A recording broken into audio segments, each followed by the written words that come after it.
तो चलिए आज हम सीखने वाले हैं वेरिएशन इन जी में सेकंड लेते हैं ड्यू टू द डेप्थ। सबसे पहले इसका डायग्राम बना लेते हैं।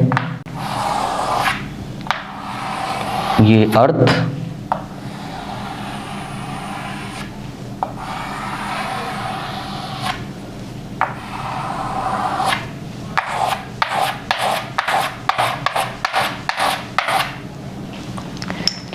ये इसका सेंटर,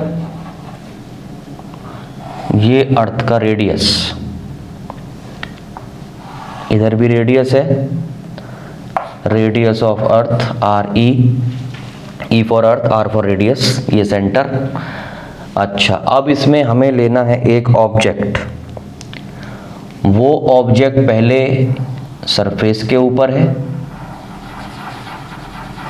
ये रहा ऑब्जेक्ट सरफेस के ऊपर, एम मास है इस ऑब्जेक्ट का। अर्थ का मास है mass of earth capital M is for mass of earth, E symbol दिया है अर्थ के लिए। अब इसमें क्या करना है कि एक तो ये बात आपको ध्यान रखनी है जो आपको पिछले वीडियो में आपने देखा था कि हम इसमें हेल्प लेते हैं acceleration due to gravity and universal gravitational constant के रिलेशन की, जो कि था ये g is equal to GME/RE²। और फिर इसको हमने फर्दर सॉल्व किया था तो हमें यही acceleration due to gravity at earth surface, if object is at earth surface, तो उसके लिए आपके पास एक रिलेशन था in terms of density, that was 4/3 pi G R E and rho was density, R is radius of earth, G is universal gravitational constant. अब वहां पर आपको याद होगा कि अल्टीट्यूड के लिए जब हमने निकाला था तो हमने इस फॉर्मूला की हेल्प ली थी। एक बार इस फॉर्मूला को acceleration due to gravity surface के ऊपर जब ऑब्जेक्ट था तब लगाया था, और एक बार वही ऑब्जेक्ट जब h हाइट में था तब इस फॉर्मूला को लगाया था, जबकि फॉर्मूला हमारे पास ये भी है। अगर उस कॉन्सेप्ट में, उस अल्टीट्यूड वाले टर्म्स में अगर आप इस फॉर्मूला के अकॉर्डिंग जाएंगे तो फिर आपका आंसर नहीं आएगा, रिजल्ट रिवर्स हो जाएगा आपका। तो वहाँ पर क्यों ये वाला फॉर्मूला अप्लाई करते हैं जबकि इसी से ये बना है और इससे रिजल्ट उल्टा आता है, तो ये बात आपको ध्यान रखनी है, वेरी मोस्ट इम्पॉर्टेंट। यहाँ पर हम इस फॉर्मूला की हेल्प लेने वाले हैं डेप्थ के लिए। यहाँ पर ये वाला काम नहीं आएगा, ये रिलेशन काम नहीं आएगा। देखिए कैसे। तो सबसे पहले ऑब्जेक्ट यहाँ है तो इसके लिए शुरुआत वहीं से होगी। When object is at earth surface, तब एक्सीलरेशन ड्यू टू ग्रेविटी है g is equal to in terms of density, ये वाला नहीं लेना है, ये लेना है डेंसिटी वाला। ये कैसे आया है ये आपको पिछले वीडियो में बताया हुआ है, अगर भूल गए हैं तो यहाँ पर जो मास है उस मास की जगह आप अप्लाई करिएगा, mass is equal to volume into density. Earth को कैलकुलेशन के लिए स्फेरिकल ले लेते हैं यहाँ पर, तो वॉल्यूम हो जाएगा स्फेयर का 4/3 pi RE³ and rho as it is. इस मास को जब आप यहाँ से रिप्लेस करते हैं तो कैंसिलेशन के बाद ये फॉर्मूला आपको मिलेगा, ठीक है। तो मैं यहाँ डायरेक्ट यूज़ कर रहा हूँ, अगर आपको याद है डायरेक्ट यूज़ कर सकते हैं, अदरवाइज आपको दो लाइन में से ड्राइव कर लेना है। 4/3 pi GRE rho, equation number 1।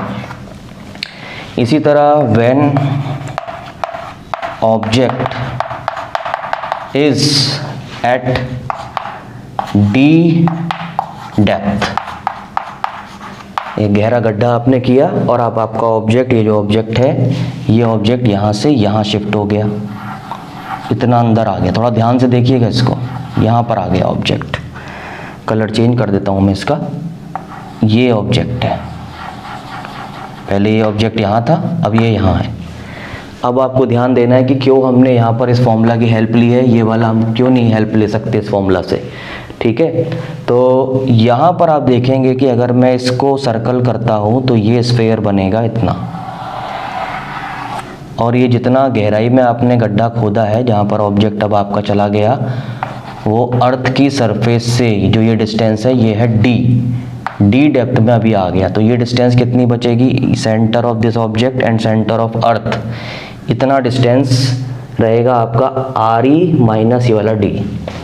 तो मैं इसे यहाँ लिख देता हूँ, आर ई माइनस डी।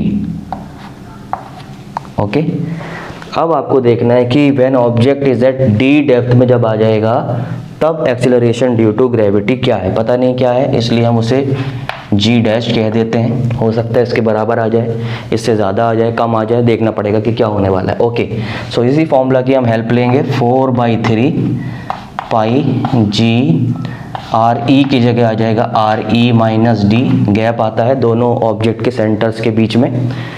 यहाँ से जब ऑब्जेक्ट यहाँ पर था सरफेस पर तब ये गैप है रेडियस के बराबर, और अब है R E minus D. Okay, so rho as it is. Density अगर ऑब्जेक्ट यहाँ पर है तब भी अर्थ की डेंसिटी वही है, मास पर यूनिट वॉल्यूम, और जब ऑब्जेक्ट यहाँ है तब भी अर्थ की वही डेंसिटी यहाँ पर भी काम कर रही है। Equation number 2। अब 1 और 2 में से किसी को भी डिवाइड कर देते हैं। 2/1 आई एम डूइंग, तो 2/1 आप करेंगे तो आपको मिलेगा G dash by G 4/3 pi G R E minus D into rho divided by 4/3 pi G R E rho. अब इसमें देखिए कौन कौन से टर्म कैंसिल होते नज़र आ रहे हैं। 4/3 पाई जी ये पूरा कैंसिल हो गया, रो भी कैंसिल हो गया, सिर्फ बचा है आपके पास जी डैश, और इस जी को भी मैं ऊपर भेज देता हूँ। जी मल्टीप्लिकेशन में आपके पास रहेगा numerator is are E minus D divided by R E. ये यहीं से देखकर आप बता सकते हैं कि आपका जी डैश जो है वो लेस देन जी है। क्यों है?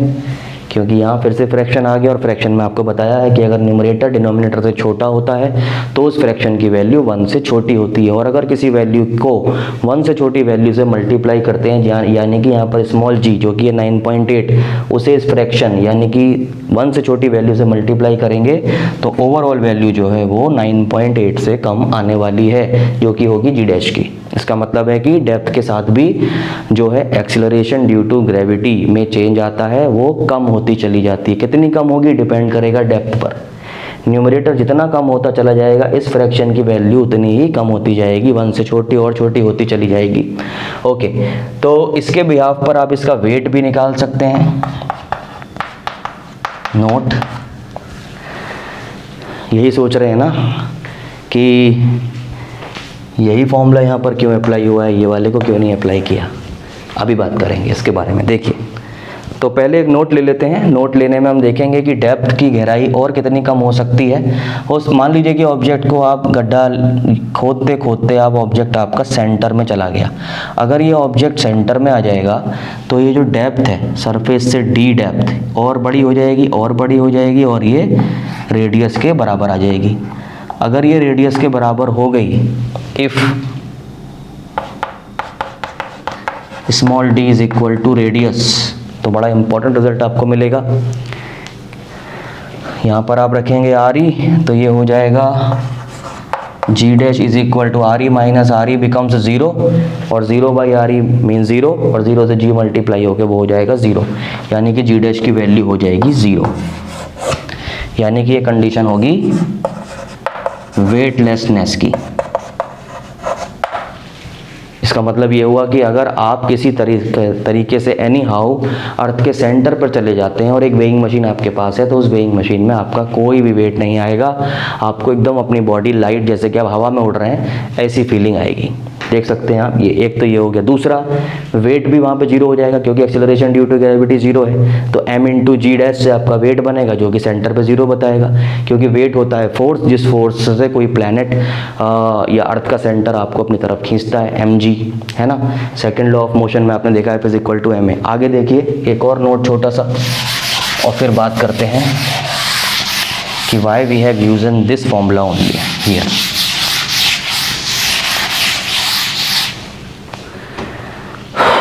एक तो ये है, second weight. Weight is equal to force, force is equal to, ये वेट का सिंबल आ गया W, तो ये हो जाएगा mg, जनरली ये होता है सेकंड लॉ ऑफ मोशन से F is equal to ma, और उस फोर्स को ही हम कहते हैं वेट, ठीक है। a is acceleration due to gravity for earth surfaces, अगर ऑब्जेक्ट अर्थ सरफेसेस के ऊपर है तो ma में a को रिप्लेस कर देते हैं स्मॉल g से। यहाँ पर हमारे पास ये रिजल्ट आया है इक्वेशन नंबर 3। तो 3 में कि सिंस ये होता है तो 3 में क्या करना है आपको, सिंस ऑन मल्टीप्लाइंग, कई तरह से जा सकते हैं, equation 3 by m mass of object, जिस ऑब्जेक्ट की बात हो रही है, तो ये हो जाएगा आपका वेट वेट नहीं, इक्वेशन नंबर 3 में जाएंगे, mg dash is equal to mg into re minus D divided by re। अब इसमें से आप देख लीजिए, mg डैश एपरेंट वेट हो गया, यानी कि d डेप्थ में जाने के बाद जो वेट है वो, और mg जो ऑब्जेक्ट का एक्चुअल वेट है, यानी कि जब ऑब्जेक्ट अर्थ के सरफेस पे था तब जो वेट है, और ये ब्रैकेट एज इट इज है। तो ये हिसाब हम पहले भी लगा चुके हैं, लेकिन फिर भी एक बार दिखा दे रहे हैं मैथमेटिकली कि यस, ये जो W डैश है, क्योंकि फ्रैक्शन जो है 1 से छोटी वैल्यू कंटेन करता है, इसलिए ये W डैश भी ओरिजिनल जो वेट है उससे कम रहेगा। अब बात करते हैं कि डेंसिटी का फॉर्मूला हमने यहाँ पर क्यों यूज़ किया। देखिए,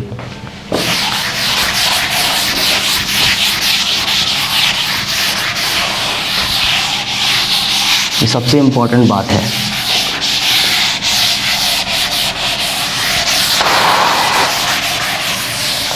देखिए ऐसा क्यों होता है, दोनों फॉर्मूला मैं यहाँ लिख देता हूँ। ये relation between small g and capital G से हमें पता था, प्रूफ किया हुआ है हमने, GME/RE स्क्वायर। और इसी फॉर्मूला में मैं फिर से एक बार दिखा देता हूँ आपको करके, small g is equal to G/RE square, और मास को रिप्लेस करेंगे, mass is equal to volume capital V into density of earth. तो ये हो गया आपका वॉल्यूम। अर्थ को कैलकुलेशन के लिए स्फेरिकल लिया जाता है, एक्चुअली नहीं है ये प्योरली स्फेरिकल। 4/3 स्फीयर का volume is 4/3 pi R cube. तो यहाँ पर हो गया RE क्यूब रो। तो 2 पावर से 2 पावर कैंसिल होती है, 1 बचती है, जो बचा है वो टर्म यहाँ लिखा है, ये रहा 4/3 पाई RE। G पहले लिखा है, G लिख लीजिए, कम्यूटेटिव है, किसी को भी आगे पीछे कर सकते हैं। तो आपके पास 2 फॉर्मूला हैं, दोनों को ध्यान से देख लीजिए। अल्टीट्यूड वाले केस में क्या था, अल्टीट्यूड के केस में ये अर्थ है, तो जब ऑब्जेक्ट सरफेस के ऊपर रहता है, यहाँ रहता है ऑब्जेक्ट,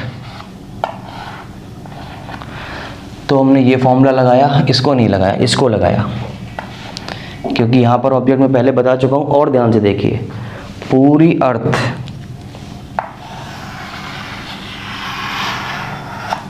पूरी की पूरी अर्थ इस ऑब्जेक्ट को अपनी तरफ खींच रही है पूरे मास से, centre to centre, universal law of gravitation से पूरी अर्थ खींच रही है इस ऑब्जेक्ट को अपने सेंटर की तरफ। ओके, अच्छा, दूसरा केस इसी में आ जाता है जब ऑब्जेक्ट यहाँ चला जाता है, ये h हाइट में चला गया ऑब्जेक्ट, अब ये हाइट है h सरफेस से, ये रेडियस ऑफ अर्थ, अब ये हाइट है, दोनों सेंटर के बीच में अब गैप हो गया RE प्लस H। तो अब क्या डिफरेंस है, डेंसिटी वाला कॉन्सेप्ट हम क्यों नहीं लगा सकते, इस फॉर्मूला को हम यहाँ पर क्यों नहीं लगा सकते, इसे ही लगाते हैं। यहाँ पर भी ऑब्जेक्ट जब यहाँ चला गया है तो आप देखिए ये पूरी की पूरी अर्थ ही, फुल अर्थ इसको खींच रही है अपनी सेंटर की तरफ, ठीक है, हमेशा खींचती है according to law of universal law of gravitation.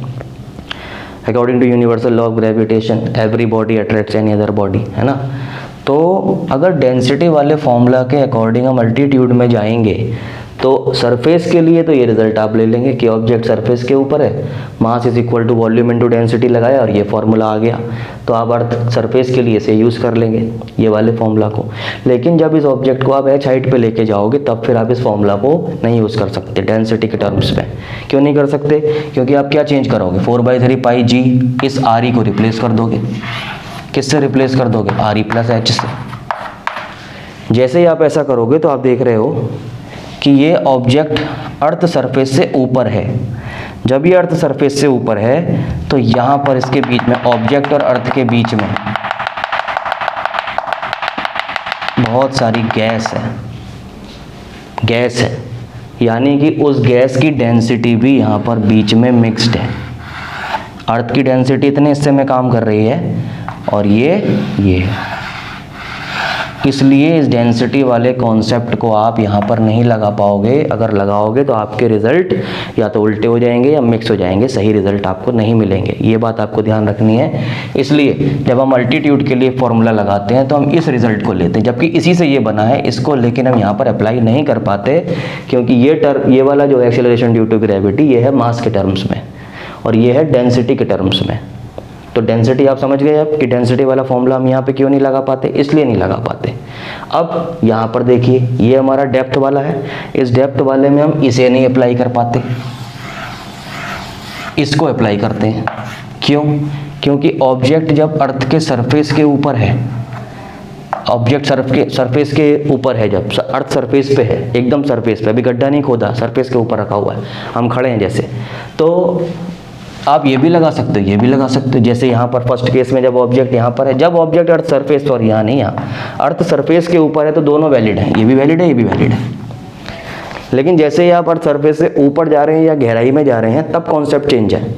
जब ऊपर जा रहे हैं तो बीच में एयर आ जा रही है, बीच में एयर आने से डेंसिटी का कॉन्सेप्ट डिस्टर्ब हो रहा है, उसमें डेंसिटी मिक्स हो रही है बहुत ज़्यादा, इसलिए इम्पैक्ट बदल जा रहा है। तो हम मास को वहाँ पे प्रायोरिटी देते हैं और इस फॉर्मूला के अकॉर्डिंग जाते हैं, हमारा रिजल्ट आ जाता है। ठीक है, यहाँ पर जब ऑब्जेक्ट अर्थ के सरफेस पे है तो भी इन दोनों में से कोई भी लगा सकते हैं। तो कौन सा लगाऊंगा, क्योंकि मुझे आगे वही लगाना है, कंपैरिजन करना है, इसलिए सिमिलर फॉर्मूला लगाना है, तो मैंने ये वाला चूज़ कर लिया। अब जब मैंने ये वाला, चलिए थोड़ी देर के लिए मान लेते हैं कि इस वाले फॉर्मूला के अकॉर्डिंग आप जाएंगे, तो जैसे ही आप यहाँ पर अप्लाई करोगे ये, तो यहाँ पर अप्लाई करने के लिए आप क्या कर दोगे, इस फॉर्मूला के अकॉर्डिंग कि सरफेस पर है तो आपने ये वाला लगाया GME/RE² सपोज, और फिर डेप्थ के लिए आपने फिर इसी को लगाया, G डैश कह दिया, G एज इट इज़ रहा, और यहाँ पर गड़बड़ हो जाएगी, मास ऑफ अर्थ नहीं ले पाएंगे आप। ये क्यों नहीं ले पाएंगे? क्योंकि जैसे ही ऑब्जेक्ट आपका यहाँ पहुँच गया तो अब अर्थ हर ऑब्जेक्ट को अपने सेंटर की तरफ खींचती है, और दूसरा ऑब्जेक्ट ये रहा उसका सेंटर, दोनों के बीच में ये गैप है, तो अर्थ बस इतनी पावर लगा रही है यहाँ से लेके यहाँ तक सेंटर पे आ जाए, इतनी अर्थ इसमें से एस्केप हो गई, यानी कि ये वाला मास अब गहराई में जाने के बाद ऑब्जेक्ट को सेंटर की तरफ खींचने में हेल्प नहीं कर सकता। आप कहोगे कि ये वाला सरफेस जो है यहाँ से इसे रिपेल करने लगेगा, गड़बड़ हो जाएगा, रिपेल करता ही नहीं है, फोर्स ऑफ अट्रैक्शन लगता है। इसलिए सिर्फ इतना ही मास अर्थ का यहाँ पर कांटेक्ट में आ रहा है। अब इतने मास में तो आपका अर्थ का मास जो है पहले से कम हो गया, छोटा पार्ट ले रहे हैं क्योंकि ऑब्जेक्ट अब अंदर है। आप बात समझ पा रहे हैं? इसलिए क्योंकि मास अब पूरा यहाँ पर काम नहीं कर रहा है सेंटर की तरफ खींचने में, तो मैं ये वाला फॉर्मूला यहाँ पर नहीं लगा सकता। कौन कॉमन है? ऑब्जेक्ट यहाँ पर है तो भी डेंसिटी वही है, ऑब्जेक्ट यहाँ पर है तो भी डेंसिटी वही है, बीच में कोई एयर भी नहीं है, होगी भी तो जो गड्ढा खोदेगा उस गड्ढे के अंदर थोड़ी बहुत होगी, ना के बराबर। इस केस में बहुत सारी थी, इसलिए डेंसिटी वाला कॉन्सेप्ट यहाँ पर कैंसिल हो गया। यहाँ पर देखिए सिर्फ मास का खेल है, इसलिए सरफेस के ऊपर है, सॉरी डेंसिटी का खेल है, सरफेस के ऊपर है, डेंसिटी वाला लिया, मास लेके देखा, लेकिन यहाँ पर फंस गए, एक जैसा मास काम नहीं कर रहा। डेंसिटी में सरफेस के ऊपर भी वही डेंसिटी है और यहाँ आने के बाद भी अर्थ की वही डेंसिटी है, क्योंकि रो की वैल्यू तो चेंज नहीं होगी ना, है ना, क्योंकि डेंसिटी क्या होती है, मास पर यूनिट वॉल्यूम। इसलिए जब डेप्थ के according variation due to variation in G देखते हैं तो डेंसिटी वाले फॉर्मूला को प्रायोरिटी देते हैं, ना कि मास वाले को। और जब अल्टीट्यूड के लिए जाते हैं तो मास वाले को प्रायोरिटी देते हैं, ना कि डेंसिटी वाले को। ये एक बहुत ही इंपॉर्टेंट फैक्टर है दोनों ही चीज़ों में, ठीक है। ये शायद ही आपको किसी बुक में लिखा मिले। तो उम्मीद करता हूँ कि आपको दोनों बातें समझ में आ गई होंगी। अगर अभी भी कोई डाउट है तो आप मुझे कमेंट बॉक्स में कमेंट करके बताइए, मैं कोशिश करूँगा कि उसका अच्छे से अच्छा आंसर आपको दे सकूँ। मिलते हैं अपने नेक्स्ट वीडियो में।